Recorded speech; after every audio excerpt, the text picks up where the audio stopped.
Cette horloge vous dit-elle quelque chose? Et celle-là ou encore celle-ci, toutes ont été conçues et fabriquées ici à Trémentines, près d'Angers, par la société Baudet.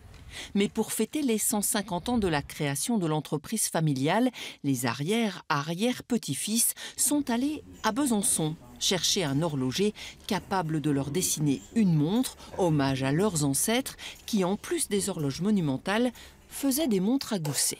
On est donc dans les années 30-40, donc mon arrière-grand-père commercialisait ces montres, plus en fait, il avait une activité d'horlogerie monumentale, enfin les horloges d'église. Et quand mon grand-père a repris pour industrialiser, il était plus attiré par les gros mécanismes que par l'horlogerie de précision. Un concentré d'histoire, un design reconnaissable au premier coup d'œil et un tarif à moins de 1 000 €. Voilà les consignes données à Philippe Lebru pour la réalisation de 3 prototypes. Donc là, on est sur un inox, donc on a les parties brossées.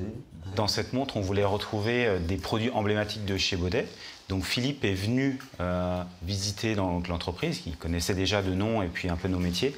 Et on lui a présenté un cahier des charges assez précis contenant 2 horloges emblématiques de l'entreprise. Je passe 2 jours à Trémentines à sentir l'ADN de la marque et à aller chercher les détails qui vont faire en sorte que cette montre devienne une montre qui porte l'ADN de Baudet.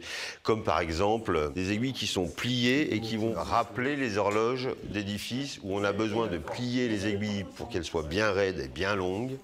3 modèles sont nés de la collaboration Baudet-Utinam, 3 montres hommes automatiques, élégant mélange de l'horloge analogique des années 60 et de la forme de l'horloge à palette des années 70. Pour l'heure, la montre est en édition limitée, vendue exclusivement chez Utinam et sur Internet.